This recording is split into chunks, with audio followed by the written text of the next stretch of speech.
Wholesale Hotline, where we cover everything to do with wholesale real estate. I'm Jamil Damji. I'm Brent Daniels. And I am Pace Morby. And together we cover the most important parts of wholesale real estate. Lead generation. Conversion of sellers into contracts. And dispositions. Guys, remember, when you're watching this show, do us a favor and squad up in the comments. Make sure that you are liking and subscribing to the YouTube channels and in the Facebook group Wholesale Hotline. Most important, we want to know we're doing a great job for you and helping you build your business. So go give us a review on iTunes and or Spotify. So squad up and enjoy the show.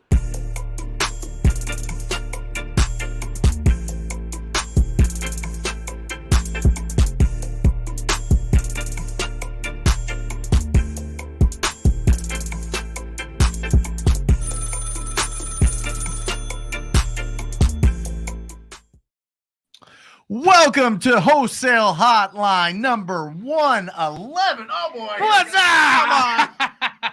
How you doing? We're starting with a little bit of enthusiasm here, but I want to start with this because I think it's going to go perfect with the topic of the show, which is working with real estate agents to find incredible deals, something that you've been doing for years, something that we've all been doing for years, but something that you've really, really made a huge impact in the industry with really getting loud about the specific techniques on having to do that. Yes. And we've got my incredible co-host of the Millionaire Before 30 show that I do every Thursday, Ryan Zolan, which will pop on here in a minute. Wait just a second.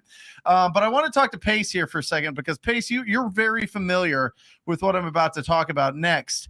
I just watched from the Family Mastermind. It's a mastermind that we've been involved in with a bunch of real estate investing coaches and content creators and the people that put together a lot of the apps. And I just watched the Robert Allen one from the last one, right, Pace? And he was talking about his story about the challenge that he did, something that you're getting into as well. But the challenge that he did where he said that he was putting out ads that he can go into any town and get a deal within 72 hours without any money. So the LA Times was like, called him on it. They're like, oh, really? Oh, you really want to do this? Well, why don't you do this? Why don't we pick a place? I'm going to put this reporter with you, and you go out and you go find these deals.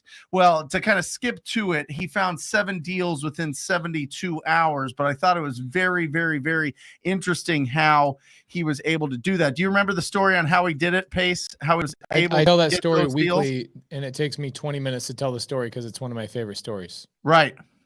Do you what's that? Give us the punchline on how he found the opportunities. What he actually did is he called real estate agents who had listed properties. And he just said, hey, I'm looking for a quality piece of real estate. I'm new to town and I'm looking for something that I can put $0 down with. What he actually did, there's the way I've talked to him personally about these 7 deals. Yep. Some of them, he actually got into them with no money. And some of them he got into with some money, but he went and got private lenders to cover that down payment. Right. But all 7 of them came from real estate agents. And not only that, but I think the important thing is that I got out of it. He was standing in the lobby of a very famous hotel. He wasn't staying there. He was just making calls from there saying, hey, I'm calling from here. And he was using a payphone that he started out with a payphone. Yeah. He cold called all day long. And he said he talked to hundreds of real estate agents. He called everybody that had a for sale by owner. Back then it was in the newspapers because this is like 1970 something or early 1980s. And he was finding all these opportunities. And he was just calling and just saying, hey, listen, I'm new in town. I need to buy a good property and I have no money to put down. Can you help me? And then finally somebody that had a Burr property, they had already pulled out all their equity from it, was like, yeah, I'll let you buy this on terms. I already got all my money out of this deal because I bought it ugly. I fixed it up and I've got all of my money back out of it. And so he sold it to Robert Allen on terms, and then they did that 7 times. Isn't that crazy? The first one he bought was subject to, there was a handful of them he bought seller finance. What happened was LA Times gave him $100. Yes. He had $100. So the first thing he did is he walked over to a hot dog stand and he broke the change on a hot dog. To And make what the he call. did is he then got a roll of dimes, Yep. because back then that was, dropping a dime. That was very literal back in those times. Yep. He was calling on the payphone, like you said, in the hotel lobby, and he goes, holy crap, I'm making a lot of calls and I'm burning through money really fast. So what he did is he went and shacked up for the night with the reporter who was tailing him, Yep. and they split a $17 hotel bill Yeah. in the red light district. He made the reporter come up with $8.50 for the hotel bill. And what he did is he kept making phone calls from from the phone in the actual hotel room. Now at this point, he's got a free room, right? Or free phone call. Yep. And he gets a call like 9:30 at night, 10 o'clock at night from a real estate agent saying, hey, here you go. The reporter was in such disbelief. It took them the next morning when they met the seller and the real estate agent. The reporter took about an hour to vet the seller just to make sure that Robert hadn't planted this seller, because the reporter was in such disbelief. Like, how is this possible that you just did this? And so anyway, they sign the contract. They do all this stuff right in front of the reporter. And the reporter says, you did it, man. You freaking, I was so excited to come and report so I could basically rub your face in shit. Like, I was so excited for you to fail, and you trumped everybody. You convinced me, man. I'm a believer. Let's go home. I'm going to call the LA Times, get us an airplane. Let's go home. And Robert Allen says, I have 54 more hours. Yeah. He said, is it a better story if you lose bigger? Is it okay that you lost a little, or is it better to lose bigger? He goes, because I could get a lot more deals. Right. And he's, that'd be a better story if you got more deals. If I lost big, then that would be a better story. So Saul says, is it a book? No, unfortunately, it's not a book. The book, actually, the name of the book was Zero Down or Nothing Down.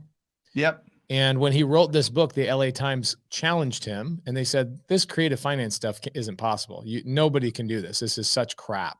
And Robert then challenged him. They had this real-time story. Then here's what happened. This is one of the greatest stories. This is what got me into like challenges and like putting myself into weird situations, was Robert G. Allen. He goes around the country because now everybody wants him to talk on stage. He starts going around the whole world. And then about a year after his like blow up, because he's now in the LA Times, the LA Times says, real estate investor accepts the LA Times challenge and wins. And dude, he blew up. The dude blew up. He's on every news outlet. He's all over the world. People in China paying him money to speak on stages.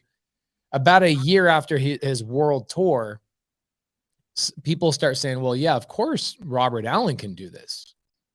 Of course Al can do this. Anybody just coming off the street can't do this. Mm-hmm. And so he went and wrote the book called The Challenge, which I have a signed copy from Robert Allen of The Challenge, where he took 5 people out of freaking homelessness. Soup lines. And no, it wasn't soup lines. It's like picking up the check. What do they call that? A welfare check. The welfare spot? So they were in line to get a welfare check, and he took 5 random people out of the welfare line and made them real estate investors, and basically after 30 days, they all had done deals and they had $7,500 in their pocket. Oh, look at that. Somebody got in. Pace. You got spoofed. I got spoofed. Like it. That's awesome. Man, I like it, Picasso. Anyway, it's a great story. Too famous. Just getting too famous. Stupid. Oh boy. You're getting fake accounts, and there's joys. Yeah, there you go. So Vince Mayer says, I knew about this because he did it in St. Louis, where I'm from. I didn't know the specifics. So he wrote the book called The Challenge, and he took 5 people. It's a real story. And I've met one of the people. They're 4 of them are still alive. One of them's passed away, but I've met one of them in person, and they still are friends with Robert G. Allen to this day. Very, very good stuff. Incredible. But getting to it, just to crack this show open, we're talking about working with real estate agents. We're talking about on-market deals. Yes. We're talking about a 24 years old, a young man, a 24-year-old phenom that has built over $1 million net worth. Yep. Started at 19 years old and instantly knew that he needed to get into higher level rooms, Right. higher level discussions, higher level. And I think it started with Templeton Walker, and then met with that incredible crew, and then and worked. I think he was the first. He was one of the first students for Astro student. Yeah. Astro flipping. So he walked into the office. Actually, he bought the course in person. yeah, That never happens. right. He walked in, sat down, and I looked at him and I was like, "Yo, do you shave?" And There he is. There he is. Ryan. Welcome. Well, okay, he's growing a little beard. That's nice. That is nice. Incredible. Good to see you, Ryan. Yeah. So you guys know that my business, which is now called Keegley, was founded on this principle of leveraging and working with real estate agents. Yes. That's how we roll. That's what we do. And I believe it's a hack. I think that when you are working with realtors and you do it with systems, with intention, correctly, you know the right words, you know the ways to approach it, you know the vernacular, you know the things that are going to be hangups for them, you know the things that they're going to be okay with, not okay with. When you do this in a way where you navigate the maze of working with agents, you create a pipeline of ongoing deals. Yep. See, it doesn't end with one deal with a realtor. It can be a lifelong relationship and, a friendship like I have with Monique Walker, which has spanned near a decade and has turned into millions of dollars in revenues. And so Ryan has taken this philosophy and doubled down on it and just went ham. And it's really Well, what are you at so far this year, Ryan, for closings? Well, we're at like 1.3. 1.3 million Yeah. in revenue? Yeah. that's since January, since the Right. beginning of No, January. that's with flips. It's with flips, wholesale, traditional. Obviously, we teach how to get the commission and a wholesale fee. So like last week, I mean, we pulled like 55, 60K in deals just off of commission and wholesale fees. Awesome. So let's crack this thing open. Let's talk to us about what you do on a daily basis, what your team does on a daily basis for lead generation. Yeah, so our KPIs are 5 offers a day, where we go into the MLS and we're submitting 5 offers where they're written offers to the listing agent or having them represent us and submit the offer for us to the seller. And then we are also talking to, the goal is about 50 realtors a day. And those are really the 2 most important KPIs. The 50 realtors a day, you're going to just come across your 1 to 3 realtors every single month that are going to consistently be able to bring you opportunities. That's where Jamil was referring to, like a Monique Walker. That's a 1 of 1. You're looking for a Walmart version of that, where they could come in and bring you 5, 10 opportunities that are actual opportunities a month, and basically knowing that it's actually going to turn to 1 to 2. So right. Even if an agent gives you 2 or 3 deals a year, A lifetime. Absolutely. Yeah, More than most sellers. it's an incredible relationship. Del Rounds, rest in peace, was one of Phoenix's prolific agents who mainly did luxury retail sales. I was very good friends with Del, and I bought a lot of houses from Del. Any of the ones that were garbage, gross, dated, original condition houses, I was his first call. Yeah. And it wasn't until he passed away that our relationship ended, right? And so, but I'm talking about near 8 years of doing deals with the same agent. Now, he wouldn't give me a ton of them. We weren't doing a deal a month. Sure. We were doing 3 a year, but that was still $100,000 or 6 more. figures, one person. One person. I mean, I don't know a single list. I don't know any list that will pay like that. Unless you find if you find an investor that has multiple deals, Correct. and they have to be really beat up, and they have to be really A motivated. landlord list might get you a situation Right. like that. A landlord list because you're dealing with an investor. But it doesn't happen year after year after year. No, after it's year. not a recurring thing. Where with agents, it's a recurring thing. And Ryan, you're taking your philosophy and you've created a system, a structure, so that you can show and teach people how to do this, right? Absolutely. Yep. It's it was kind of just burning a hole inside me, watching everybody go out there and feel like they have to compete with guys like Jamil Damji and Brent Daniels in Phoenix, where there's just so much competition in this direct to seller market that you could truly go and work with agents and come across, I mean, honestly, 10 to 20 deals a month. And you said 50 realtors a day you're talking to, is Okay, that right? yeah. Is that Yep. contacts? Is that That's new contacts. realtors? It's not like just 50 you're calling. If they don't answer, you move on to the next. You have 50 conversations. Now, it could be a mixture of inbound versus outbound, where it's Sure. like Facebook posts and cold calling. But yeah, 50 is the goal. Yeah. How are you using social media to help this? That's the cheat sheet. I mean, I always say inbound is going to be better than your outbound. And especially if you could have a realtor that's hungry enough to go find the next client, this is the most important part to understand. The hardest part for a real estate agent is actually finding a client. It's not about finding the deal. The hardest part for the investor is finding the deal. So if you could bridge the gap between the two of them and make them understand that as a realtor, you could be their best client.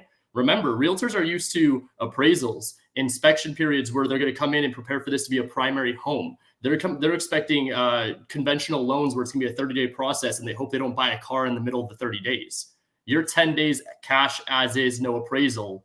You are the ideal buyer in their box. So Right. just go in and obviously find a way to bring value to them. Don't play a bunch of games where you're just going in and saying, hey, I want you to submit all these offers, and then just ghost them or have them send you properties and go around them. Build true relationships where it's a win-win situation for everybody, and just watch what happens with that relationship. You'll go and you'll find, like, I've got a good consistent base of like 10 to 20 realtors that every single month will bring me at least 5 potential deals. So now, Ryan, you and I are gonna have a big internet release party where we're gonna basically dive into the meat and potatoes of this course.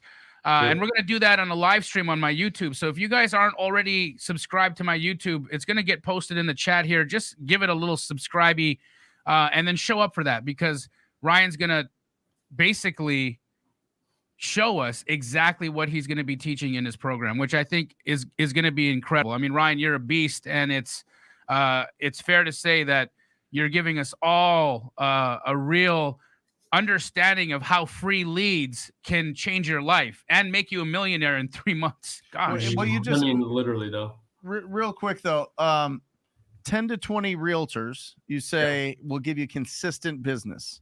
Yeah. How So many those do are you- your VIPs. Huh? Those are your VIPs. But yes. Right. And how many have you had to talk to Yeah. filter it down to these 20 to 30 that, you know, are VIPs? That is unfortunately going to be around 1,300 to 1,400. So I'd have to check and see how many I have in that spreadsheet, but it's probably, if I had to guess, around like 1,350. But And that's these are the 1,300 people relationships. that you reach. These are, you have relationships with 1,300 agents, or you've been At some point calling or another, I've had a communication where it was a thread, whether it was through text, email, or phone call, and then the relationship was formed. Then I put them into tiers based on how that relationship is going to work, whether or not they're active or if they're going to be motivated towards sending us opportunities, kind of what their plan is with us in our relationship. But 1,300 initial conversations and relationships, then get narrowed down to 10 to 20 VIPs. And then don't forget, I still have about 50 to 100 that will bring us, like Jamil said, a couple deals a year for the span of hopefully their entire career. Well, aren't they intimidating to just call up agents? I bet you're not intimidated because you are an agent, right? Like, regular people should probably have should people have a license to be able to try this out, or can you do it without a license? Because this is going to be one of the questions. And then the other one, Pace, if you don't mind putting it up, or Matt, there's a question on how do you pay the real estate agents that I think we should get out of the way right away, because I think that's going through a lot of people's heads. Is one, I don't know if I want to reach out to real estate agents because they, you know, they might know more than I do. I'm just getting into this business. And two, you know, how do I pay them and how do I work with them? Yeah. So how you pay them?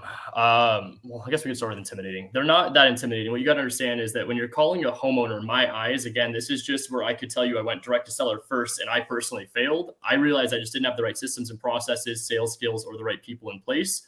But it was more intimidating for me to call a homeowner that had been contacted 50 to 100 times in that span of a week, where I was just hoping for the luck of the draw, right place, right time. Obviously not having the right systems in place like how I did. I would say when you're going and talking to these agents, what you got to understand, again, hardest part is finding a client. It's just like I showed on the call on Friday with Jamil. When I was calling a lot of these realtors, they have so many opportunities and they're excited for those calls.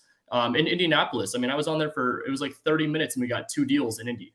Like, that was a realtor. I've never stepped foot in Indianapolis. I've never talked to that realtor. And I found the deal on Privy just by going around and I found the agent's number.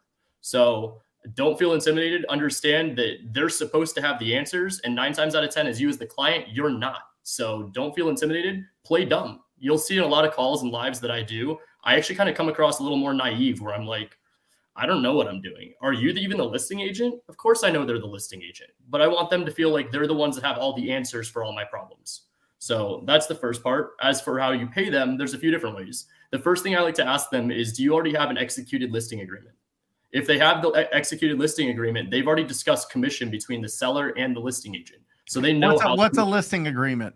The listing agreement's the contract that's signed between the seller and the agent that's representing the seller, which is referred to as the agent.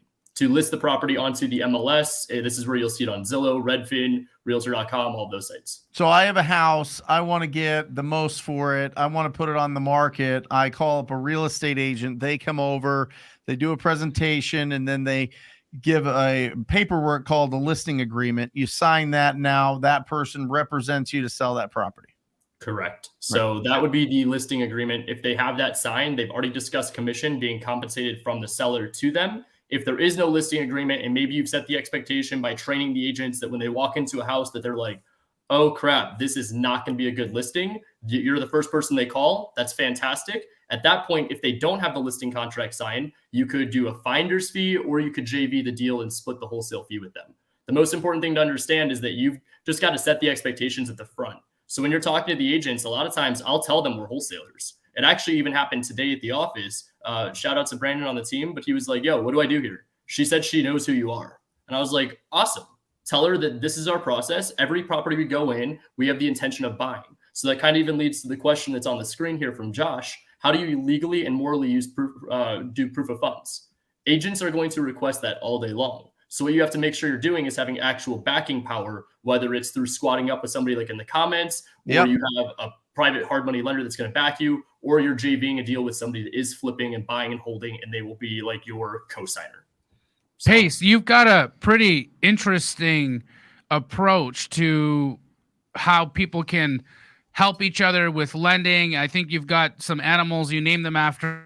How does that work? How would somebody squat up with somebody and work with another investor to get some private money to get a viable proof of funds? Let me lay this out. I'm not going to answer this in 30 seconds. So give me 2 minutes to answer this. Okay. Sure. So I came up with an idea that answered the question for how to get started in real estate.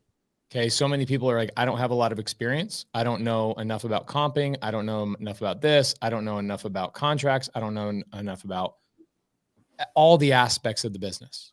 And so what they do is they take months and months and months to learn. And then at that point, it's really challenging for them to even make a decision. Do I go to creative finance? Do I go to wholesale? If I go to wholesale, do I go to agents? Do I go to on market, off market, whatever? So I came up with a really, really simple strategy for a lot of wholesalers to solve a wholesaler's problem. Okay. How many wholesalers do you think, percentage wise, don't have the ability to come up with $1,000 for their earnest money? Quite a few. 80%. I would say 80%. 80%. So what I've been doing for the last 5-7 years is a lot of wholesalers obviously know me. And in my DMs, people ask me, hey, can I borrow $1,000 for my earnest money? And I go all day long. But I'm not charging you 10% interest like a hard money lender, because a hard money lender wouldn't waste their time on $1,000 loan. So give me a chunk, which is why I call it gator lending. I want a chunk, not a percentage. I want a chunk of your assignment fee, and I'll cover your earnest money. And so what I've been doing for the last couple of weeks is in a free way. I'm not charging for this.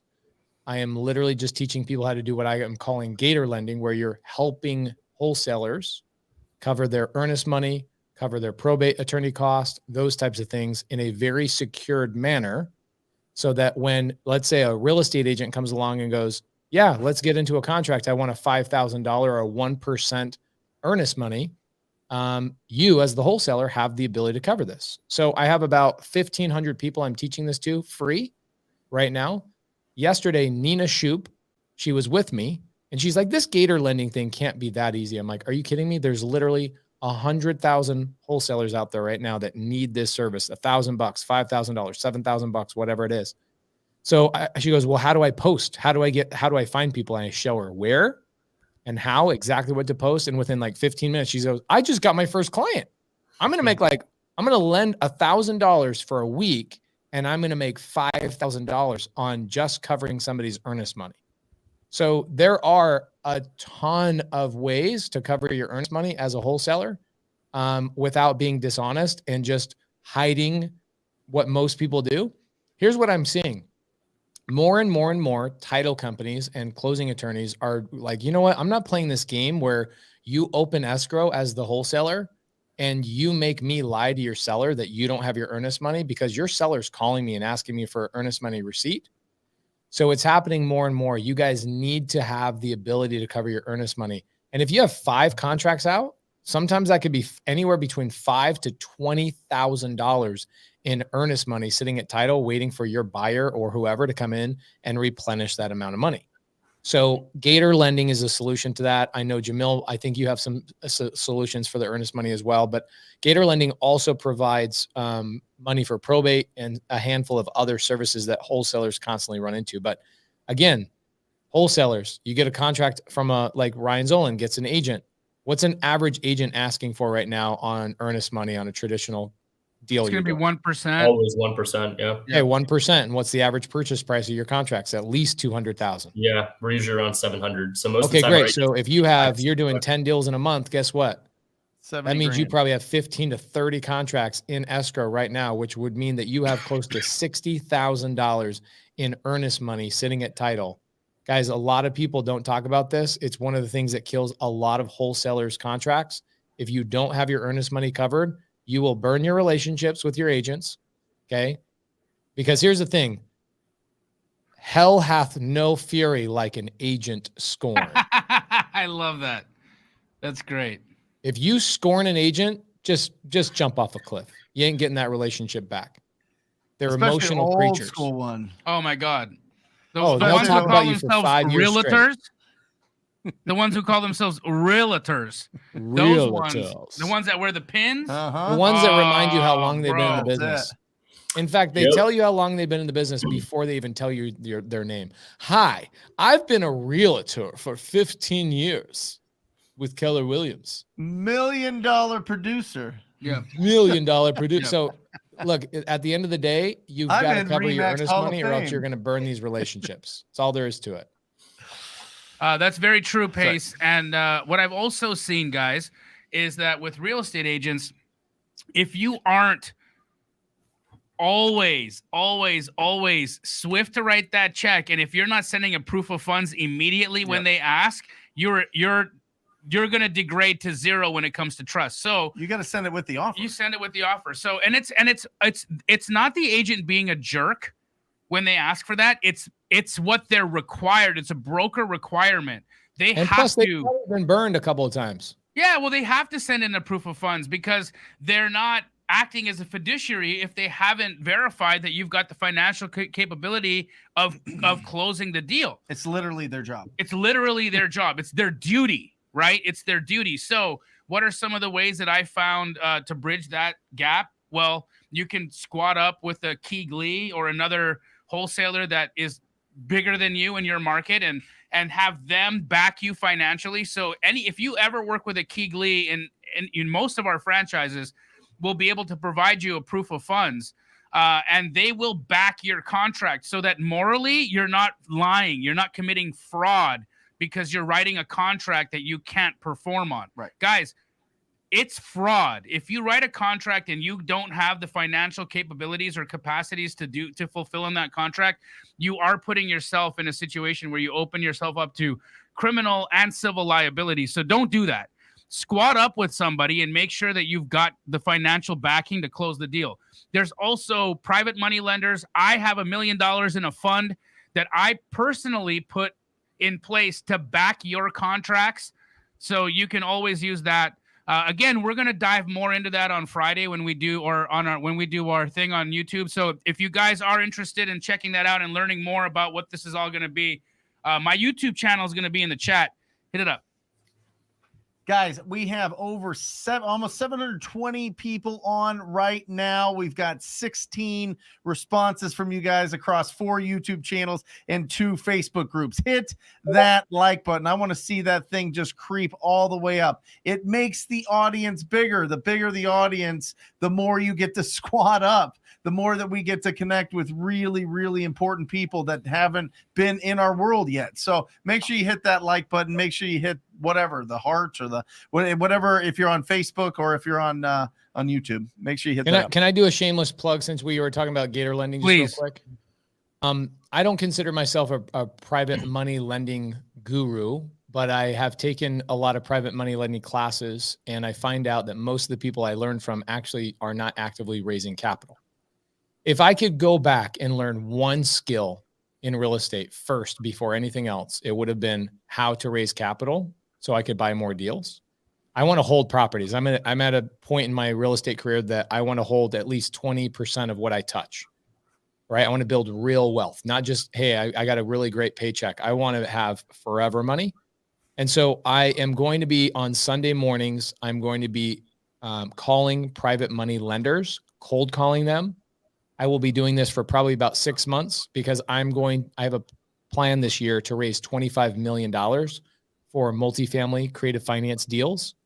And so if you guys are part of the free Gator lending community that I'm building, you guys can be in those Gator lending calls on Sunday morning. So my next one is on April 10th. It is a Sunday. It is completely free. All the stuff that I'm going to do with Gator lending is completely free. I'm never going to charge for it. I'm just going to give it away because I will be raising capital live. Instead of talking about it, I'm going to just show you guys how it's done and have a lot of fun with it. So just FYI, that is going to be happening quite a bit for the next 6 months. Pace, I've got a question for you. Yeah. And Ryan, you as well, because I think this fits into both of your guys' worlds. So Ryan, you're working with an on-market MLS deal. Say it's been listed 90 days. Right.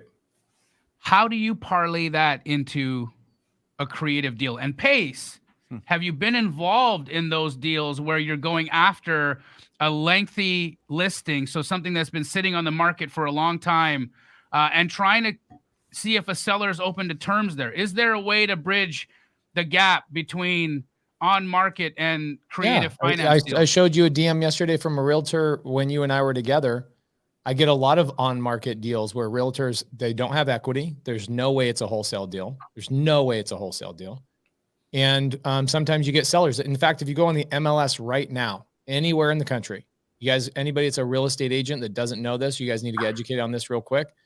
You can go look on the MLS right now and type in seller finance, seller carryback, or something regarding seller finance, and you will see hundreds of properties. In fact, if you go on the MLS right now in Phoenix, Arizona, Maricopa County, there's probably close to 100 listed properties with real estate agents that state the seller will carry and give terms. This has been around for a long time. It's just that most realtors don't know that. So I don't need to parlay those ones. They're just right then and there. Here you go. We are offering terms on this. And then I get a lot of real estate agents. For me, I like reaching out to real estate agents and say, send me stuff that you can't list or that's not selling after 90 days. Yep. I want to be an option for you. That's where I reach out to agents. So I don't touch anything unless it's 90 days. Personally, that's just my strategy.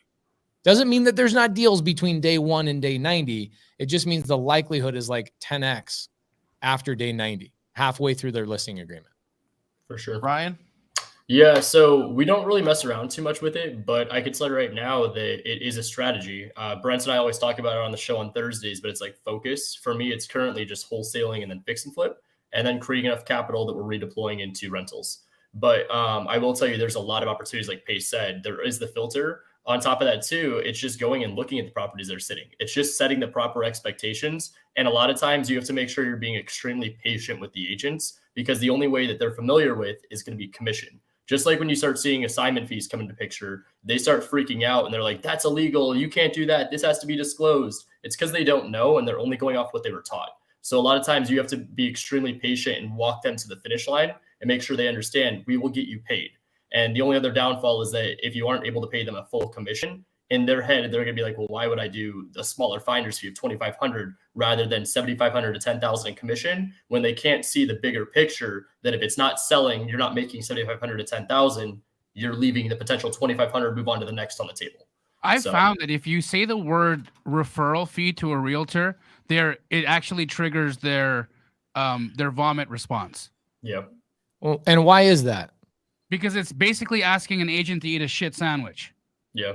You're discounting. The reason being is that their brain is focused around a referral fee, meaning $2,500 or less. And the thing that lights them up is 3% and 6%. They want to talk in percentages. They want to hear they're at least minimum getting 3%. In fact, I know of realtors who, in this competitive market right now, sellers have been reducing how much they're paying to a buyer's agent. Yeah. They're going down to 2% for a buyer's agent or less. And I know of agents who will refuse to show their clients those listings because they're not being paid. Yep. That's a very common practice. A lot of times they miss out on seeing the 2.5%, which is a very normal amount nowadays, where there's a lot of realtors, especially when I first started. I remember learning that from brokerages. The agents are like, I'm not showing it unless it's 3%. So, yeah, 3%, unfortunately, there's those agents out there. Ryan, I'd like to dispel a misconception that I think I've seen it, where buyers, fix and flip buyers, are hesitant to buy deals that are listed on the MLS. I have done thousands of those transactions, and I can tell you that I've had no problems. There are some rules that you need to follow. First and foremost, don't have your wholesale price be higher than the listed price unless it's a brand new, freshly listed property. And you can show that it went under contract immediately and a bidding war ensued. That all has to be explained to your buyer before they'll digest that. Ryan, how are you going around that? So, I mean, you hit it right on the head. We do a lot of deals day one, but what we're having to give up is we're going hard earnest money. We're going right off the start, 0-day inspection period. We're doing a 10-day close. We just closed one actually with Keegley, with Thomas and Alex last week. It was a 9-day close. So it was a hard earnest money, no inspection period, just is what it is, with a higher earnest money amount.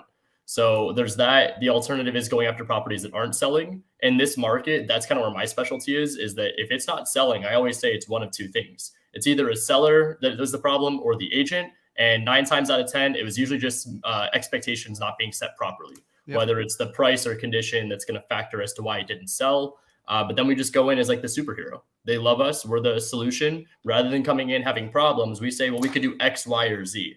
I think there's actually a serious opportunity, kind of like what we were talking about a minute ago with Pace, about being able to do creative finance deals. It's just the only hurdle I would see is getting over that commission amount.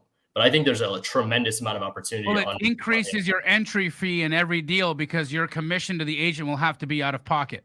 Correct. And I know for a lot of people who do creative deals, they're trying to have that entry fee be as low as possible, because if they can cash flow right off the hop with a minimal entry fee, the deal's a no-brainer. If I go to Pace and say, hey, Pace, for $3,000, you want to buy $500 a month, or $5,000, you want to buy $500 a month in cash flow, he'll just say, where do I send the money? Yep. Right. But if I say to Pace, hey, Pace, for $50,000, you want to buy $500 a month in cash flow, he's going to say, no, I have no interest in that. Hell no. Right. So it's the minimal, the lower you can get your entry fee on a creative deal and still have cash flow. That's the money. Right. And I think it's really just focusing in on like your specialty. I mentioned it like at the beginning of the show, but it's like, for me, it's 10 days. If it's 10 days on the market out here, I'm all over it. Like Gilbert, especially, there's nothing that's slipping past me that it's been on Gilbert more than 10 days without my team having written. Are you focusing in areas? Is that a strategy of yours when you're doing on market stuff? Are you in a niche little, like, for instance, you just mentioned Gilbert. And that's funny because we don't really do a lot out there. So Ryan's been getting those deals without any competition. That's great. But Ryan, is that a note to self? Well, I said that because he's about to text his acquisition managers. No, I'm happy for Ryan. I want him to make money and do all the things. And again, there's so many deals out there. There's so many opportunities that if Ryan gets 3 of them and I get 2 of them, or I get 1 of them and Ryan gets 4 of them, Who cares? Yeah. And right? we always There's do JV always a deals deal all the around the time. corner. We just sold Ryan a deal in McCormick Ranch. We did great on it, and he's going to knock it out of the park. And all is well. This this is the joys of working with people that might be competitive with you. I mean, guys, I teach how to work with agents as a coaching program. Ryan is coming out with a coaching program that teaches how to work with agents. Is that a competitive situation? It could be. Am I not here promoting Ryan? Of course, because I want to see Friday. And I want to see people. I want to see people grow and understand how this works. Right. Mm-hmm. The more people that can do business and do deals, I think the better off we're all going to be. 100%. Brian, let me ask you this. With your strategy, do you find that your cash buyers, and you as well, your cash buyers have to be different? They have to be very experienced. They have to have the deeper pockets. These are more established companies that are doing, because you said your average is 700,000. That's a different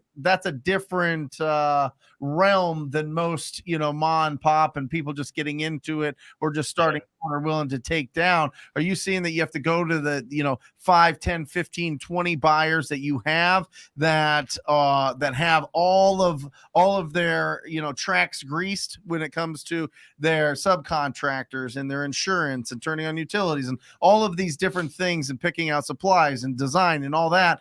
Or do they already have that, or are you just selling it to it's a mixed bag like it is with all wholesale? No, yeah, that's a great question. So we focus primarily on our 10 to 15 buyers. So while a minute ago I told you we focus in on specific areas, while I love Gilbert, Brandon on my team loves Scottsdale, Albert loves Tempe, Kyle messes around in Mesa and Phoenix. We have everyone that's focused in on one specific area. What I find with my buyers is we do a really good job of qualifying them from the start. So it just takes one bad apple to ruin the bunch for us, where if we put it on a buyer's list and blast it out, it's got a very good highly chance of making it back to the listing agent or the seller, and then talk about how we were saying, burning rapport with the agent. So we focus in on really specific buyers. So for example, if I go to Pace and I were to qualify him as our buyer, I would use the line, and this is literally what I say. I'm hey, I'm going to play out a situation with you, and let's just say that I'm all about win-win. So I find a deal for $1. We're not going to question it, but I'm going to want to sell it to you for $100,000. Now, this deal doesn't need any money at all, and you could turn around and sell it for $1 million. I'm just dumb, and you're going to make $900,000, but I'm just going to make $99,999. Do you have a problem with me making that? He's going to say, nope, not at all. I'm completely fine with that because I just made $900,000. So I go to the extreme with my examples so that when we come back and we send them deals, they're well, wait a second, this is on the market. I'm if it's a deal, it's a deal.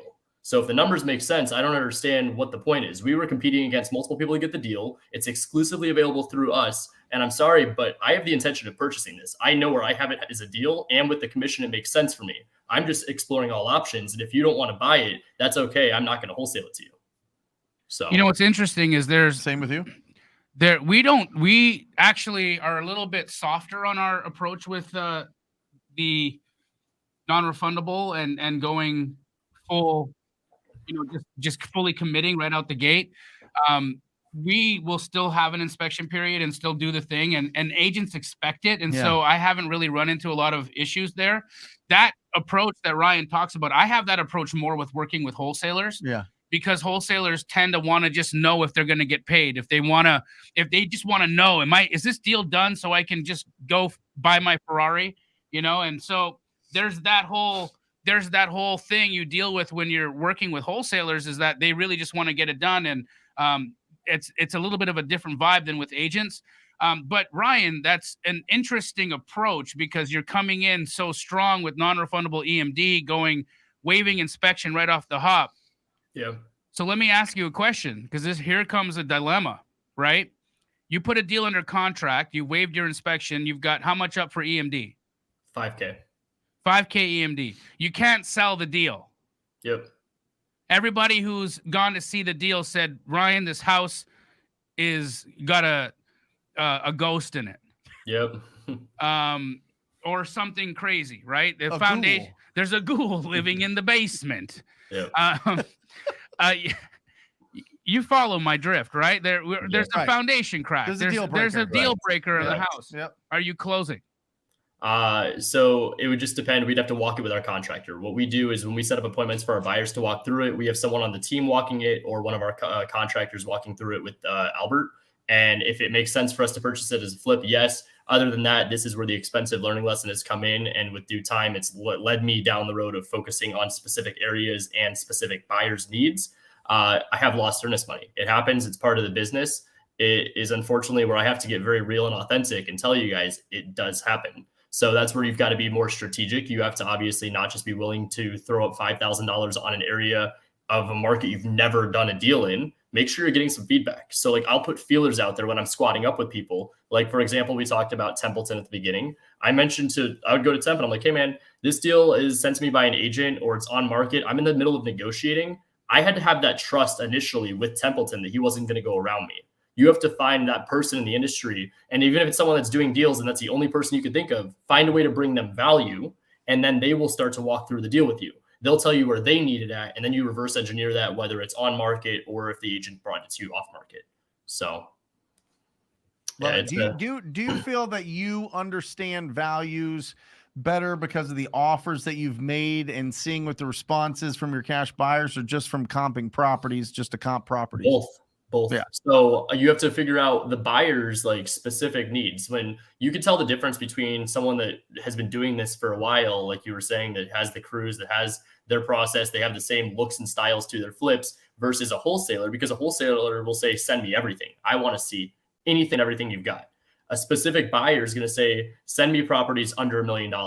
I'll start sending them properties that are 200,000. They're like, yeah, no, I don't want this $200,000 stuff. I want 500K and up. Okay, well, now the buy box got smaller. Is there specific zip codes? Do you prefer single story versus 2-story? Oh, does it need a pool? Does it need to be in this specific district, in historic district, or blah, blah, blah, blah, blah? Again, setting expectations, communicating. And I mean, over time, once you start to create those actual like buyers in your database, I mean, it's just puzzle pieces. You get all the pieces on the board. You start talking about the deals. They start appearing. Then you just go to, okay, take this, put it here with this guy, take this one, put it with this guy. It's basically the Keegley model then of astro flipping. Just plug and play. So he actually talks to his cash buyers? Yes. Builds a relationship? That's important. All the time. Again. No, you treat them like trash. No, in and out. Look, it's such an interesting way to approach the business. I'm just kidding, guys. Right. You know, it's necessary. It's necessary to know where your money is coming from, right? Where your liquidity is going to come out of, because that's ultimately what's going to move a deal across the line. I want to kind of get into the whole concept of agency and the dance. What I'm talking about is when you approach real estate agents and you are, at least even with an on-market property, they're very much going to follow a standardized system of engagement. Yep. And the first step of that is to gain agency with you. Okay. And what I mean by that, guys, is they're going to require you to become represented by them.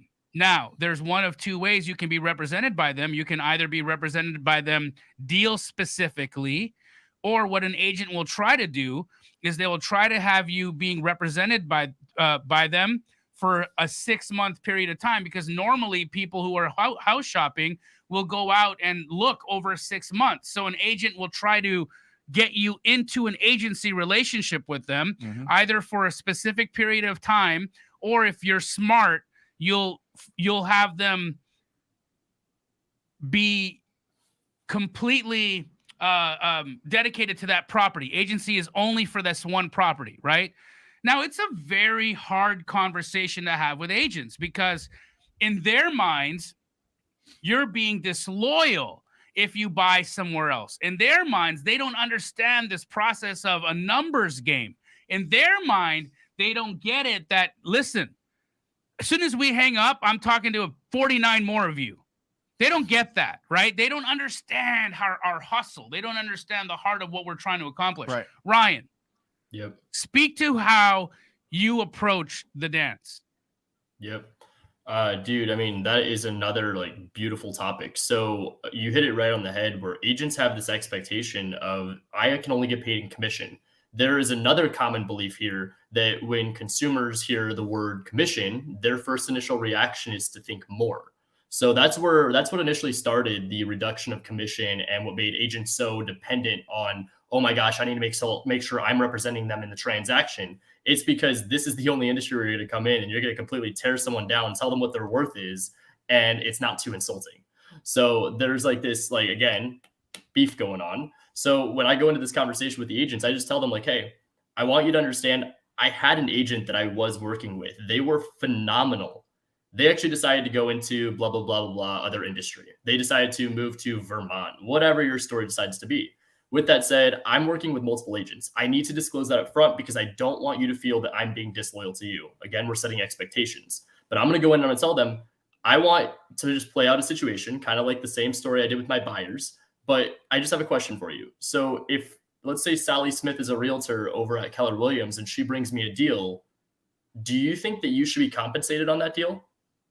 And if they say yes, I'm like, ooh, that's going to be a red flag to me. Because in my eyes, unless they were representing me as the buyer and they brought me the deal, I can't cut you in on every deal. I also want them to make sure, like everyone here understands, part of the reason why there is going to be like this tension is because it comes from the realtor's like entitlement of, well, if I have you as a client, I'm going to get paid on everything you do. I'm your representative. No, I'm challenging you to be the best realtor in the entire state. That's what I'm looking for. I want you to be the one that is my best realtor. And guess what? As the relationship builds, there's a sense of loyalty that's going to come where it's not just going to be a win for me and not for you. Every deal we do, we're both going to win together. So why not want to do this 10 times a month? And then are you listing your flips with the same agent that you might have done the deal with on the acquisition to kind of do the double back scratch? So we don't do that initially. However, if the right opportunity came and the only way the numbers would work would be for them to take the listing, we don't mind it. What I do in lieu of that is because we are licensed, we get a flat fee listing. I allow them to sit the open house. I allow them to have first dibs for their buyer database. Again, everything I'm doing is trying to level up the realtors while also elevating us to have more opportunities so that everybody wins. There's never like this conflict of tension or frustration unless they truly didn't have the expectations set or they were just too ignorant and didn't want the whole thing to go through to begin with. So, yeah. Now, Ryan, my whole office is licensed. Yep. And so when we approach agents, we approach them as licensed agents. Yep. Right. Have you found that there's a difference when you approach an agent when you're licensed versus when you are unlicensed and approaching them as a principal? Yes. So we lead actually opposite. The gray area here is we have to disclose we're licensed. There is no, you have to disclose this right from the start. So I jump into the conversation saying I'm a buyer. I tell them what I'm looking for. I tell them what my process is. I explain the wholesale operation. And then by the end of it, I say, just so you know, I am licensed, but I want you to understand I'm not asking for a referral fee on the deals that you bring me. Yep. So that way, again, I leveraged it by saying I could, but I'm not going to. And it's almost like this like reverse psychology where they're like. So you're kind of using it as a throwaway line. Like you're almost like, and we're licensed. Like it's like you're not leading with that. You button with it, or you just try to slide it in as, and that's interesting. That's an interesting approach. It differs from the way we do it because I've always found that when you approach a realtor and you match them badge to badge, you know, and you show them, hey, I went through the same things as you, and I've been through these, you know, I did the course, I did the test, I'm in continuing education. It's not that you're going to say all that stuff, but they feel it. They're like, you're like me. You can say that by just saying, right? Hey, it's Brent with Stunning Homes Realty. Right. Yeah. And I feel like when you level up to an agent to just say, hey, we're on the same page and I'm bound by the same code of ethics as you, you automatically disarm them. So it's interesting that your approach is a little different because you're coming in as a principal or as an investor first, and you're elevating that aspect. And then also just sliding in, hey, we're licensed as a caveat to that, which I find is an interesting approach. I mean, everybody does it a little different, you know? I think it's really, really, really smart. And you've talked about it a lot with your relationship with several different agents, but giving your agents bonuses on some of these bigger deals, right? Give them a little extra cheddar. Well, when $5K, an extra $5K. We talked about that with Andrew Abernathy last Thursday. On our show last Thursday. Brilliant. You in the middle of nowhere, offer an agent an extra $5,000 on top of whatever commissions that they have to find you a great deal. I am telling you that will instantly set you apart. 100%. It will instantly set you apart. Well, agents are very, very motivated by incentive, right? Because that's how their job and the alignment of being a realtor it's a sales works, position, right? That's 100%. what a realtor is And a so salesperson. if you can increase that and make that easier for them, then often that works. We've got a question here. What does this say, Ingrid? What up, Ingrid? Ingrid's question is, I just got a Morby method. Ooh, that's a special way that Pace has structures his deal so that he can use different types of financing and still get cash out to a homeowner, a large amount of cash out to a homeowner without having to come to the table with a big chunk of money. I'll let Pace describe it because it's genius. But Ingrid said, I just got a Morby method under contract by saying I'm a licensed investor. I talked down that I was licensed and that I just use it for MLS access. It disarmed her, in her opinion. So Ingrid is very much saying what Ryan is saying in that regard. She will always walk in and be an investor first. She puts the investor hat on and then has her license as the other hat. Interesting take. I appreciate the comment, Ingrid. Just as a side note, real quick, guys, Wholesale Hotline podcast. If you are feeling what Ryan is talking about here, we put clips from our Millionaire Before 30 show on that podcast. It's got an unbelievable catalog of interviews and instruction from Pace, a ton of incredible conversations and instruction from Jamil. If you guys are not subscribed to the Wholesale Hotline podcast, make sure you do. Over 80,000 downloads the last 30 days. It keeps creeping up. I am telling you, it's going to set the bar. It's really, really, really awesome. So check it out. Pace, what's the Morby method? When a seller asks you for too much money as a down payment on a seller finance situation, right? A lot of people that are trying to acquire seller finance, they hear me tell stories about all the deals I do with $0 down and 0% interest. Well, that happens all the time. But what happens when a seller says, I want 20% down? What happens when a seller says, I want 30% down? Well, you really only have three options. Option one, get better at negotiating. That's your first option. Get better at negotiating. Option two, which I wouldn't want you to jump directly into unless you actually got better at negotiating, is what we call the cash out refi seller finance. So a lot of times, actually, Robert G. Allen did the same exact thing. Okay. So Robert G. Allen, his first deal out there in San Francisco was actually his seller refinanced all his equity out and then let Robert G. Allen take that loan over subject to. Okay. So that's the second way. The third way is the Morby method. So it's where you go get a non-QM or a non-qualifying mortgage and you bring the seller 60%, 70% down. That comes from your lender. Non-qualifying mortgage, meaning they're not basing it off your credit. They're not basing it off your income. They're not basing it off anything other than the actual house itself. And then the seller will then carry back the remaining 30 or 40% in the seller finance carryback position. So a lot of my students are doing these right now. It was like this whole other vault that got unlocked for a lot of them. And more, Ingrid's been in the program for a year and here she is. We just created the Morby method. And it's like, people are just start cranking them out, acquiring properties and holding them. So you ever have a seller that wants too much money and they want too much money down, the Morby method is the way to solve that problem. Go ahead. Can you tell us what kind of lenders? Is this a private money lender, a hard money lender, both? Is it a conventional lender? What type of lenders would be offering a non-qualifying mortgage? There are a lot of conventional lenders that offer them too. Like my buddy here local, he's a conventional lender at People's Mortgage, really big national chain. Yep. Brian Gething is his name. They offer a non-qualifying mortgage product, but that's not who I use. I use a company called myinvestorloan.com for non-qualifying mortgages. They lend, I believe, in 47 states. So My Investor Loan is who we use. They bring the 60% of the money down to the table. And then I have the seller carry back the other 40%. Wow. Yeah, it's great. And this is what's first position? Always the lender. Seller. What happens is either the seller, depending on the lender, the seller either puts their seller carryback in second position, or you and the seller partner on your LLC and file a UCC1. Kind of high level stuff, but I go into it on Sunday service. So do you have to have good credit? No. You can have bad credit and get a loan from My investor loan will reject certain people, but there's 20 other lenders that I can refer you to. So if for some reason somebody says my investor loan rejected me, just DM me and I'll give you another lender that'll give you a loan on bad credit. and they just look at the asset. They look at the asset and what it could rent for. Awesome.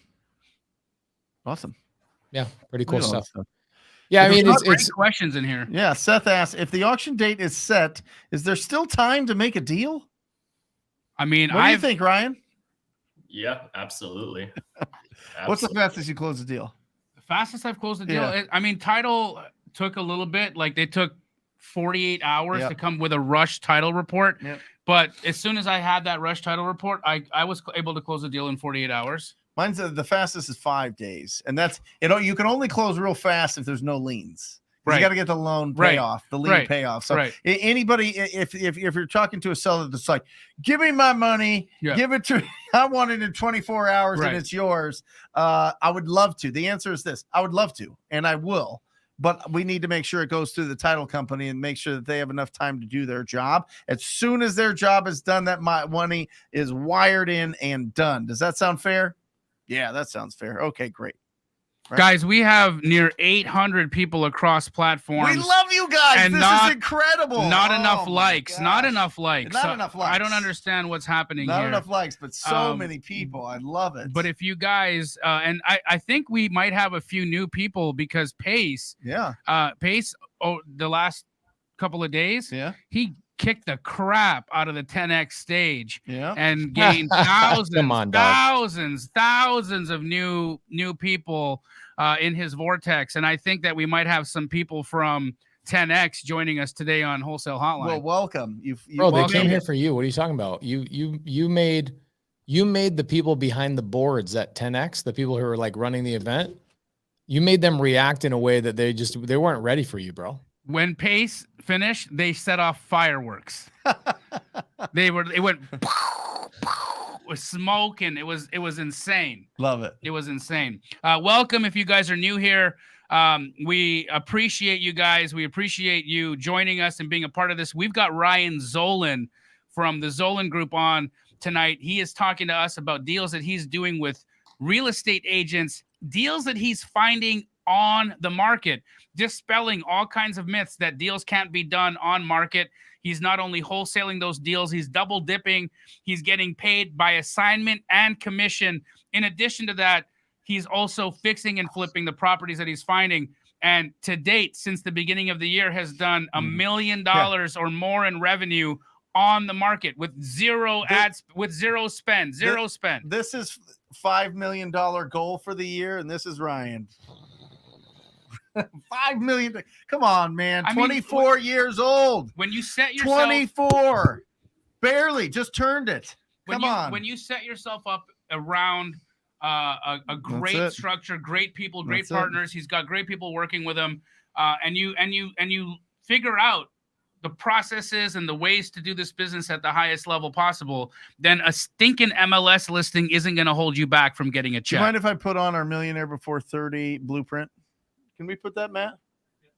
This is something that Ryan and I worked on, and this is something that we talk about every Thursday at 10 a.m. Pacific Standard Time on the Brent Daniels YouTube channel. Give us a second here. This is the Millionaire Before 30 blueprint, how to get started, how to build it up. If we can get rid of that comment just real quick so we can see it on. Ryan, you want to go through it for me? Yeah. First thing, well, I'll start us off. First thing, do a deal. Just do a deal. Just make some income. Have some income come in out of thin air based on your efforts, based on your voice, your service to the community. Do a deal so you could prove to yourself that you can do this business, whether it be real estate or anything else. But just do a deal first. Just start that first path of walking down and being an entrepreneur, and that leads us to which is full-time in the business. Brent and I always talk about this on the show, but you guys, the whole point of doing a deal is to have proof of concept. You start to have belief, you start to have the confidence instilled within yourself. You're around these heavy hitters, you're starting to see this opportunity, but more importantly, you're able to transition to full-time in the business. As you transition full-time, I mean, the results just start to really double, triple, quadruple because you're around more opportunities because you have more time invested into the business. So again, we go full-time in the business. And once you're able to start doing more deals, then you jump to the third step, which is kill the debt. What do you mean by kill the debt? Kill the debt. What's Stop, the debt? Stop being somebody else's ROI. Get rid of your consumer debt. I'm talking credit cards. I'm talking car loans. I'm talking student loans. Kill the debt. Kill the debt, kill the debt, kill the debt. Because what's the point? You're going to go and you're going to make all this money and give it back away. People work from January to October to pay taxes and interest. That's in the wealthiest country in the planet, right? From January to October. Google that shit. I'm telling you, kill the debt. Yep. Stop being somebody else's ROI. Mm-hmm. And as you kill the debt, you're back to level 1. This is fantastic. This is a great place to be because you're only going to go up from here. We are full-time in the business. We have proof of concept. We understand. We believe in ourselves. We've killed the debt. We have no consumer debt on us. Again, there's good debt, bad debt. We're talking about all the bad debt. It is away. We are now able to start investing into assets. This is where you take the money of what your hard-earned income is and you invest it back into yourself. You invest it into these assets, which creates the beautiful thing of cash flow. This is what we're all trying to accumulate and create so that we will lead to the fifth and final step, which is financial freedom. We're all trying to attain that. That's right. Financial freedom, AKA control of the time that you have left on this planet. Love it. Financial freedom, baby. Something very few people taste, but everybody here has that brain. Everybody here has that fire in your belly that you want to be different. And that's the only reason why you're on here. 100%. That's it. That's the blueprint. 100%. Millionaire Before 30. Somebody wants me to ring the bell for Ryan. So Ring you know that I'm gonna bell. ring the bell. Ring that bell.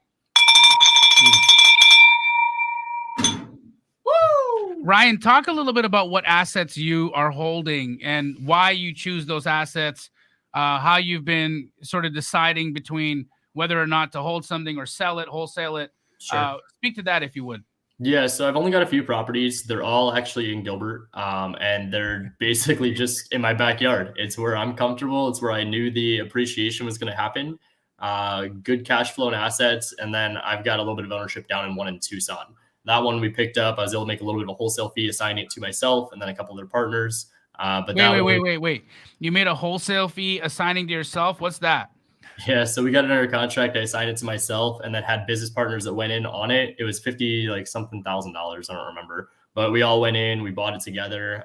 We had a very, very small payment, got a private money lender, and then we were cash flowing every single month, like $900. And then we just ended up paying it off. But I initiated by having a $2,500 assignment fee to myself just so that I could free up some capital. Awesome. Incredible. Are you doing any short-term rentals? I'm not. That's a consistent conversation we have in the office. I'm really big on just destination location. And so where I always kind of get stumped back and forth is like, in my eyes, destination location is Sedona, Big Bear, the Smoky Mountains in Tennessee. It's like those kind of locations, but I need to keep reminding myself that Scottsdale has slowly become destination location. Like, I didn't know if you guys knew this, but there's actually more short-term rentals in Scottsdale, Arizona than there is long-term rentals. Yep. So what scares me is I don't know how sustainable that is. And I don't like the thought process of being 1234 Main Street, 85250 and 1235 or 12345, whatever it is, like your neighbor 2 doors down is the same thing competing against you. I don't really want to go like a arbitrage model against my neighbor.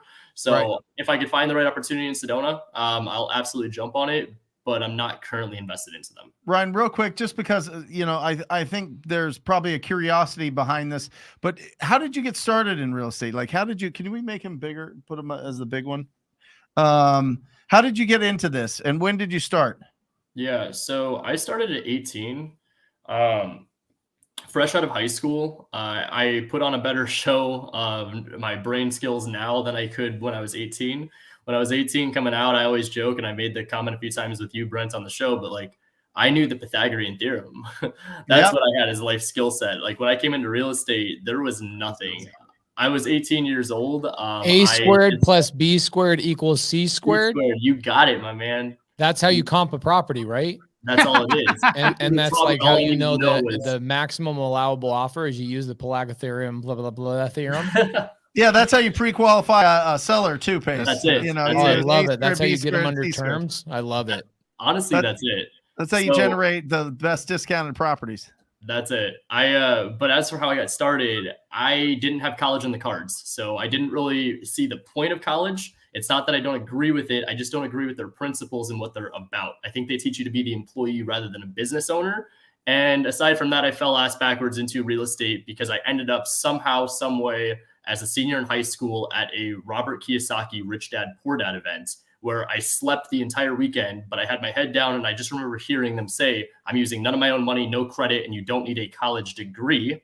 That was the only thing that stuck to me. Why were you sleeping the whole time? Because 18 years old, do you think I understood anything about interest rates, down payments, mortgages?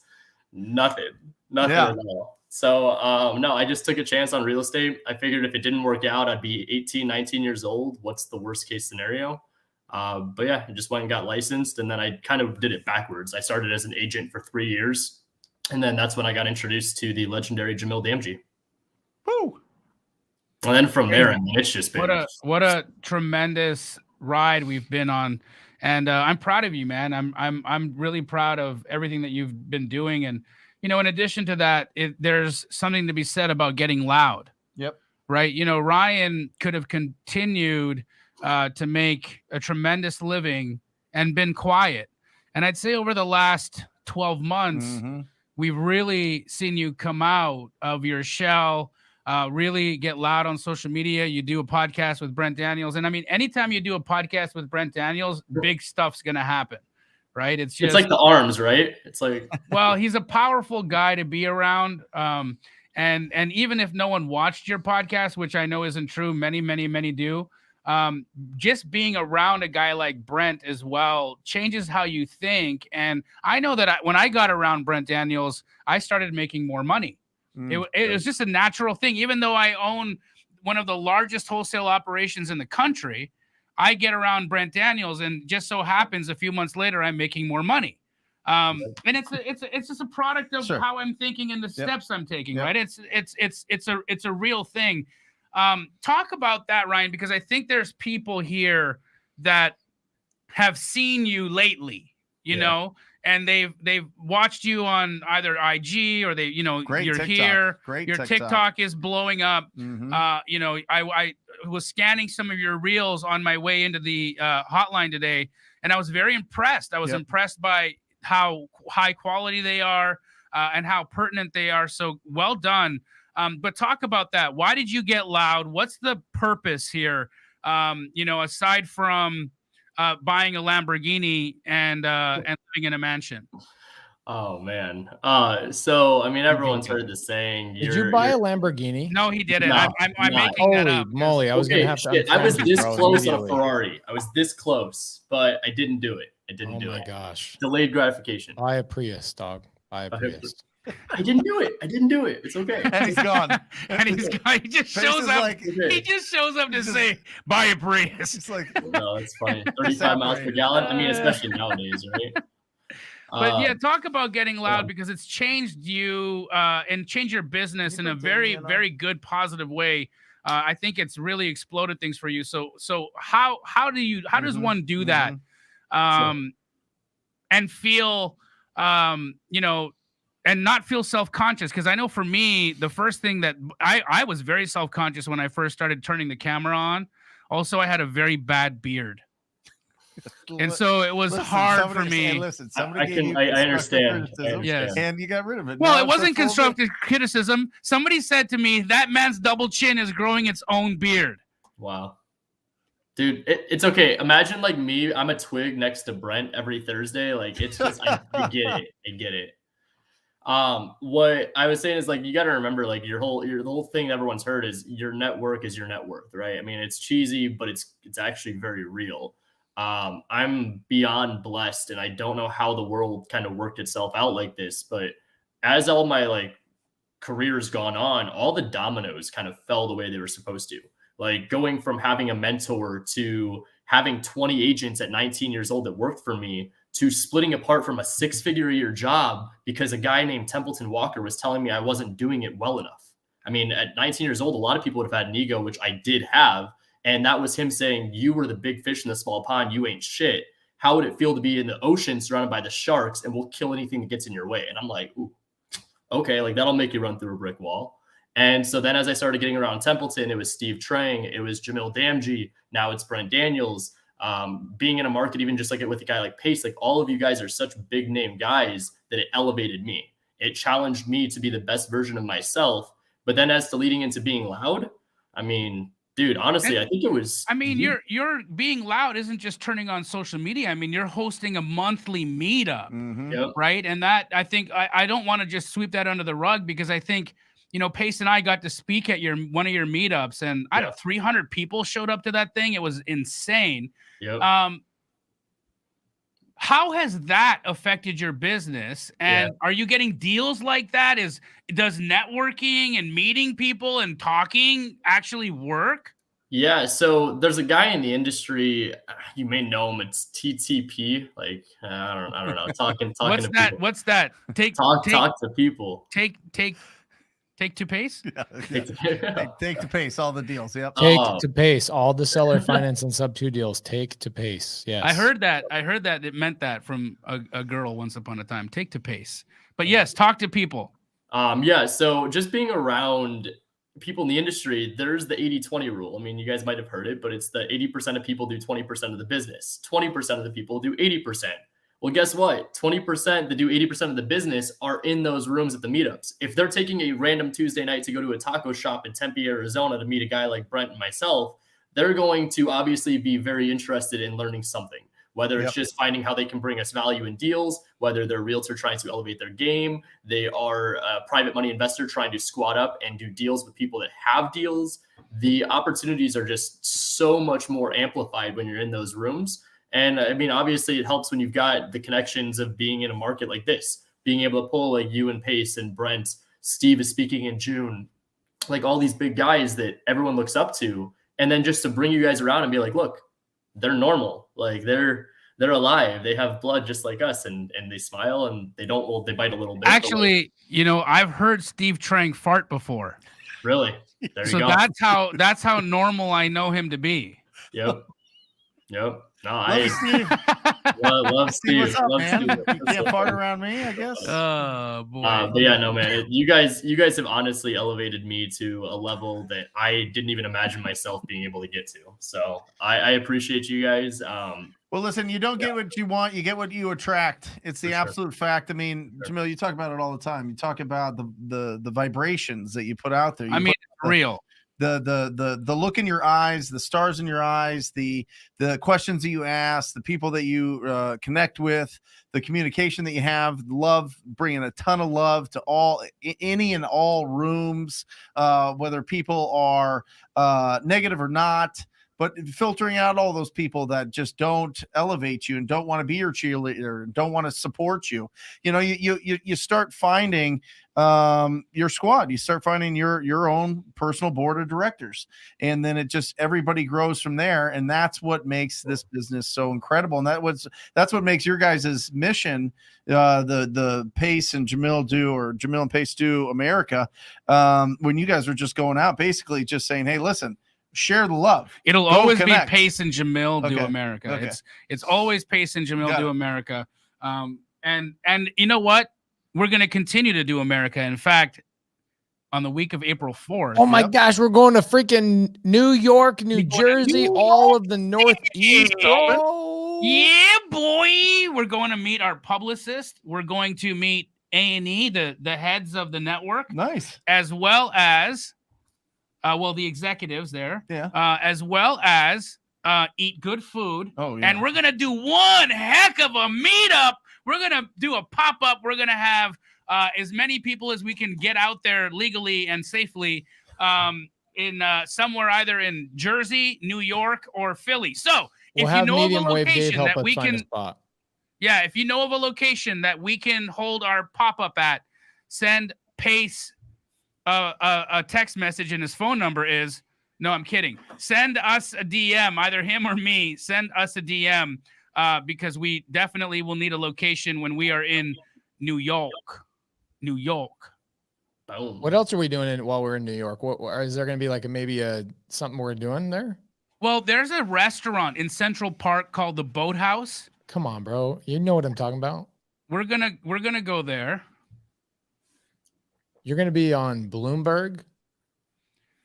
We're going to be on Bloomberg, possibly some other press as well. So our publicist, we're still getting these things for the show locked up. Yes, but Pace and I will be doing a little bit of a press tour in New York while we're out there. Suits? I will. I actually have suits now. You guys are looking dapper. I'll tell you what. Pace with his tight white pants and that. Honestly, bro, on me, those are just called pants. But Pace was so handsome on the 10X stage there that somebody actually threw a bra at us. Oh, look at that. There you go. All right. I can't remember the guy's name, but it was his wife's bra. It's Miami. Yeah, it was Miami. You know, whatever. Yeah. It was an incredible experience, and we're gonna keep it going. So April, guys, April 4th, the week of April 4th, expect us in New York. Yeah, and guys, just remember, we're here in Phoenix, and there's like a Phoenix thing, and there's a Phoenix vibe, and everybody can do this in every city. Right. Everybody can get loud. Everybody can turn around their phone and document their journey, even if you're starting out, even if you don't know what earnest money is, even if you don't have earnest money, you can turn around and be like, I learned about this new Gator thing, right? Even if you don't know, you've never talked to a private money lender, film yourself calling a hard money lender for the first time. People are doing this and blowing up. And when they blow up, people bring them deals. You understand that? Like, if you show that you have genuine enthusiasm and passion for this business, and that you're willing to put your mistakes out there and just show the world that this is just the journey you're going on, one, you get to look back on it fondly, but two, all of a sudden people start like pumping you up and cheering you up and like getting excited about what you've got going on. And it's just different, right? It's just different. People get to step into your life for a second and be like, oh my gosh, they're really doing something amazing. I want to be around this person. And then all of a sudden you're going through a book, A Rich Dad, Poor Dad. Somebody reads that for the first time. They become your business partner and you make $500 million together, whatever it is. It's how these stories come about. It's how all of this comes about. You got to be brave. You got to be loud, and you got to be focused, and just focus on ugly houses and big deals. That's what you're looking for in the beginning. Ugly houses, big deals. And if you run into somebody that doesn't like your price, find somebody in Pace's group that knows how to do creative financing and work with them, match up with them, partner up with them, and find a way to do a deal. You could literally do a deal on every single lead if you knew all the different strategies. It's just in the beginning, you don't know how to recognize potential. And that's the different levels to this game. The real estate investing game is recognizing the potential. There are people in your marketplace that you could have a conversation right now that could add to your levels right now. You just have to be proactive. You have to be out there. You have to be loud, and you got to be focused. You do that. Here, let me tell you something really quick about social media. All you people that are afraid to post on social media, here are the 3 things that I'm looking for on social media every time I post. Every time I post. Even when I'm posting about my kids, my wife, my this, that, whatever, I want people to know who the real person is, because people want to do business with people they know, right? They like and they trust. Okay. Mm-hmm. I'm looking for 3 things when I post on social media, and I'm getting loud like Brent is talking about. Number 1, pretty obvious. I'm looking for deals. All right. In fact, I have so many deals just in my DMs and my email, I can't even keep up with them. So the second thing I'm looking for in social media is recruiting. Yes. Okay. I made a job post on an Instagram story today. I have probably over 1,200 DMs for that one position. What's the position, Pace? The position was to go through my DMs, literally live in my DMs and my emails, and just filter through and talk to people all day long about their leads. Love it. So does that mean I've got to stop sending you those pictures? Yeah, no, you can keep sending me those pictures. Okay. Just check. So that's number 2, is it's not just recruiting people, it's recruiting business opportunities. There's so many things that have come to me because of business opportunities. So number 1, getting deals. Number 2, recruiting anything and everything. Okay. And anybody. And the third thing I'm looking for with social media is what am I trying to get? Private money. I'm trying to get private money. Those are the only 3 things you should be looking for on social media. And if you guys are out there like, I don't have any knowledge. I don't have this. What service can I provide? Guys, you all have an advantage over all 4 of us on this screen. People really don't want to hear about a guy like Pace who's done thousands of deals, and Jamil's who's done tens of thousands of deals, and Brent who freaking does 10,000 deals a day, and Ryan Zolan who almost bought a Ferrari but didn't. You guys really don't want to. Hey, it's still in his mind, I bet. It's still in there, probably Ryan. is. I know it is. It's not. It's okay if you buy one. I'm just teasing. But here's the thing that people really need. People need the nitty gritty, the ugly parts of this business. They need to see other people going through the failures and the calls and the things. 100%.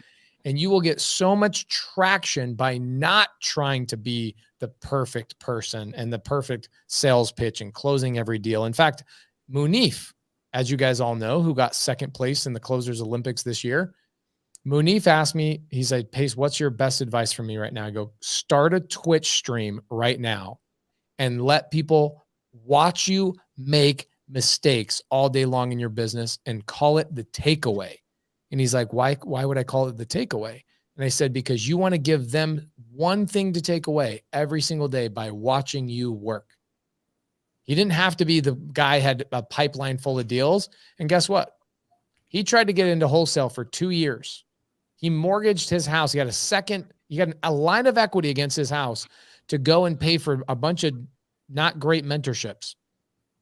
He then learns the things that we all teach on this screen, but then he started streaming on Twitch. 5 months later, quit his job, has a pipeline full of Airbnbs, all through creative finance, raising private capital, doing all this stuff. Social media is the business card of the modern era. If you don't use social media, that's like McDonald's taking down the Golden Arch. How dare you try and sell a McDonald's or a Big Mac without any golden arches and your name anywhere? I would drive right back past your building, not even knowing what the hell you do. So if you're not using social media and you're not telling people what you're up to, you're missing out on deals, business opportunities, and private money. Love it. Ryan, tell everybody about our show on Thursday. Who's coming on? Ooh, yeah. So speaking of private money, part of what I've done as like my mission is it's not even just because of the show Millionaire Before 30. This is kind of what connected Brent and I, was that I want to make a direct impact on the younger generation. Now, the best way to do that is to be getting around the guys that are younger that have money. So we've kind of fallen into some cool opportunities with NFL athletes. So shout out to the guy, Anthony, on my team. His brother actually plays in the NFL, but we now have connections to NFL, NBA, and MLB. And we are super excited that Jeremy McNichols on the Tennessee Titans is going to be coming onto the show Millionaire Before 30 on Thursday. He is going to be talking about how he like just mindset of being a professional athlete, talk about some cool stories. I mean, he's Derrick Henry's backup, on top of how he invests into real estate. So rather than just going and blowing the money, he's got a few rental properties and he wants to do more. So he's actually coming out to meet with me and the team to go through some of our properties we're doing to kind of see our processes and then take that back to some of the other athletes. Awesome. When you guys are with him, can you ask him why he doesn't play for the Rams? Right. Did he used to? No, just because the Rams are the best. Oh, He okay. wants the Rams. Okay, so That'll be my first just a question. question. Hey, Jamil wants to know why you don't play for the Rams. He's like, contracts? Well, frick, because they didn't draft me. Yeah. They didn't. I'm playing. Guys, that is at Thursday, 10 a.m. Pacific Standard Time. We also have on Wednesday, I've got a live show, 2 hours, answering all of your questions about wholesaling, real estate investing, and building wealth. 10 a.m. Pacific Standard Time, Brent Daniels' YouTube channel. Jamil, what is your Friday event and Sunday?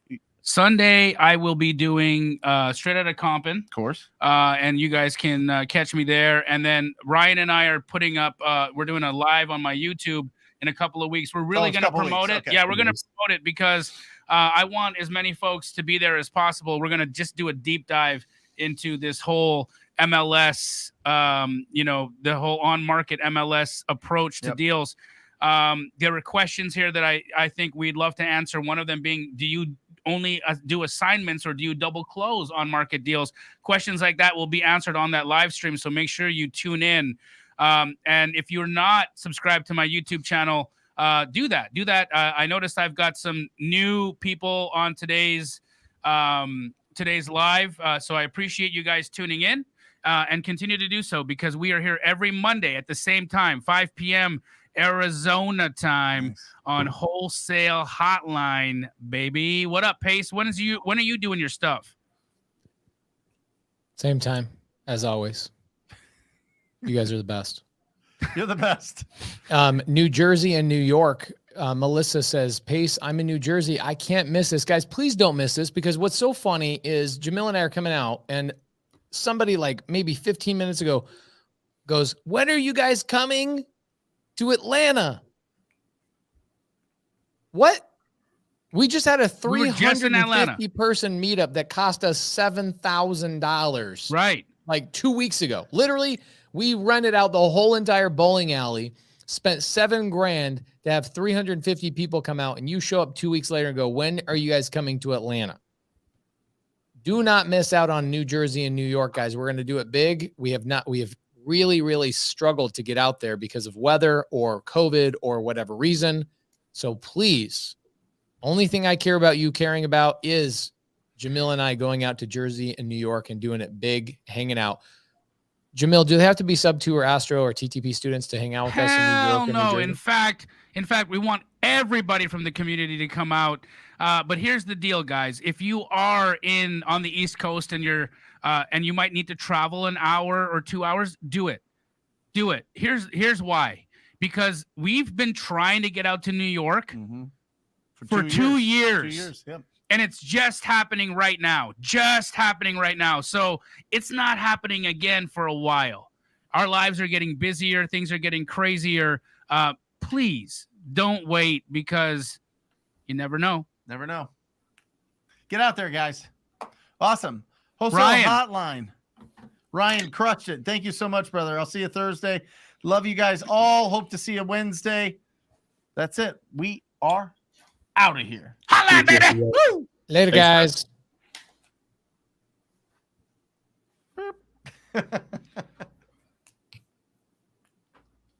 And Pace is in a meeting. Thanks, Ryan. Awesome job, buddy. Oh, he's gone. All right. See you, bud. Love you, man. Or just say squat up. So squat up and enjoy the show. Yeah. Yeah. Okay. 1, 2, 3. So squat up and enjoy the show.